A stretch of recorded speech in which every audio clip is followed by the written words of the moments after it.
उत्तराखंड में एक बात तो साफ है कि भारतीय जनता पार्टी की सरकार है, बैकफुट पर वो आई है। और बैकफुट पे कैसे आई है? आपको पता है कि शंकराचार्य जी ने जब 228 किलो सोना जो केदारनाथ से गायब हो गया उस पर सवाल उठाए, तो बहुत अजीबोगरीब इनके तर्क आए या अजीबोगरीब तरीके से व्यवहार करने लग गए।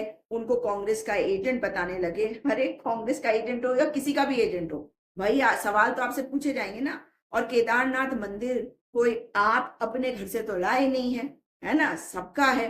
पूरी दुनिया में जितने सनातनी हैं उनके हैं, और आप तो अपने आप को सनातनियों का झंडा बरदार समझते हैं। तो अगर शंकराचार्य जी ने इस पर सवाल उठा दिए तो बद्री केदार मंदिर समिति के अध्यक्ष किस तरह से टूट पड़े। मैं आपको कुछ याद दिलाना चाहती हूँ। सितंबर 2022 ये न्यूज आइटम इसलिए आया था क्योंकि मैंने एक प्रेस कॉन्फ्रेंस करके इस बात पर सवाल उठाया था कि जो चांदी लगाई थी विरोध के बावजूद केदारनाथ मंदिर में, उसे हटाकर अब सोना क्यों लगाया जा रहा है। उसके कारण से वहां पे आग भभकी थी, फाइबर शीट लगाई जा रही थी और ठोका पीटी करी जा रही थी, जिसका विरोध पंडा पुरोहित कर रहे थे। तब भी भाजपा ने कहा था कि मतलब हम इसमें राजनीति ना करें, किसी दान दाता ने उनको सोना दान किया है और उन्हीं के लोग आकर वो सोना लगा के चले गए। अब ये कैसे पता चला? क्योंकि जब सोना लगाया गया उसके बाद आईटीबीपी को वहां पे तैनात कर दिया गया।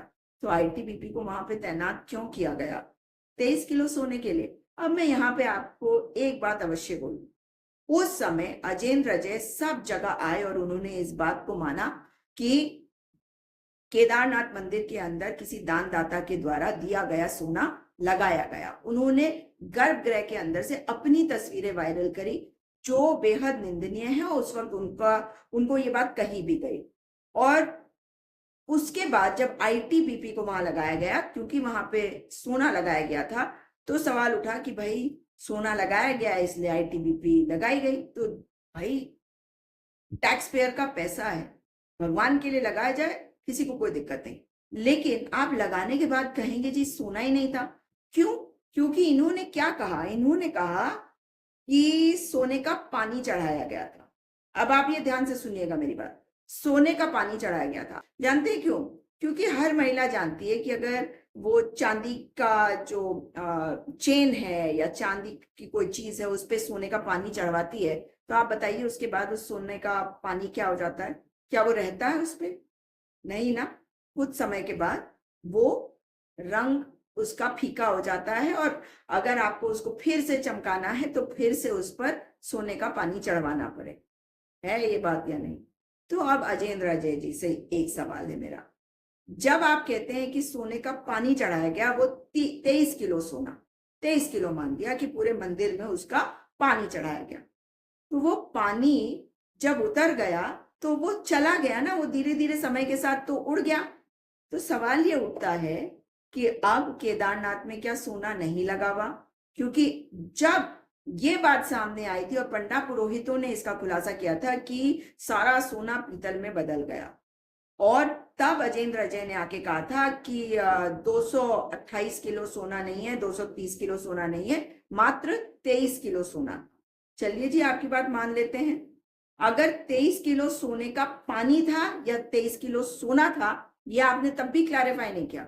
और अगर 23 किलो सोने का पानी था तो अब तो वो पानी नहीं होगा ना, क्योंकि वो तो अगर रंग फीका पड़ गया मतलब वो उड़ चुका। वो तो प्लेटिंग होती है, वो इलेक्ट्रोप्लेटिंग से उसको जिस सोने का पानी चढ़ाया जाता है। जब वो सोने का पानी हट गया तो सोना कहाँ बचा? तो कौन है जो ये कह रहा है और क्यों कह रहा है? आखिर कौन सा ये दानदाता है जिसने इतना सारा सोना दिया? 23 किलो की बात कर रही हूँ मैं, 230 की भी नहीं बात कर रही। मगर 230 किलो सोना था, इसका कभी खंडन नहीं किया गया जब तक ये बात सामने नहीं आई कि सोना पीतल हो गया, यानी कि सारा का सोना जो पानी था वो उड़ चुका।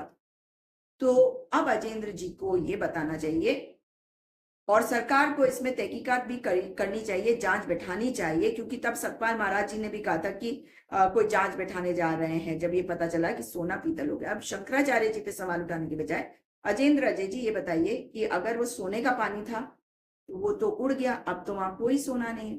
अब किस दानदाता ने कितना सोना आपको कहा और आपने उसको एंट्री की ये तो अब आपको बताना पड़ेगा ना, जब इतना बड़ा मैटर हो गया। अब तो सोना ही नहीं है वहां पे।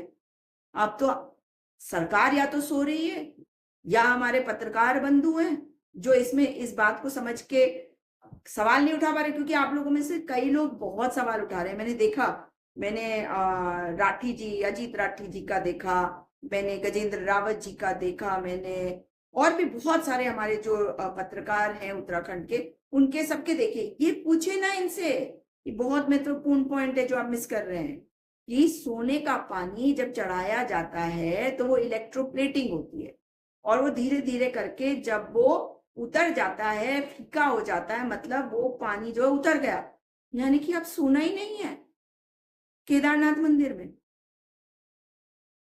आप समझ रहे हैं मैं क्या कह रही हूँ? किसका सोना था और कितनी एंट्री करी थी? क्या किसी ने अपना कोई टैक्स बचाने के लिए किया, या जो भी चीजें हुई हो सकती हैं इसमें। मैं इतनी बड़ी अर्थशास्त्री तो हूं नहीं कि मैं समझ सकूं कि अगर आपने दिया, या मैं सीए तो हूं नहीं कि मैं समझ सकूं कि उसमें कितना आपको रिबेट मिलेगा दान करने के लिए, उसमें से क्या होगा।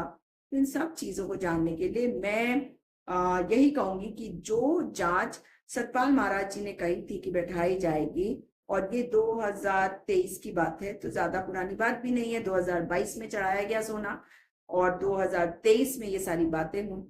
अब क्या जांच होगी, वो सोना था या सोने का पानी, और एंट्री कितने सोने की थी।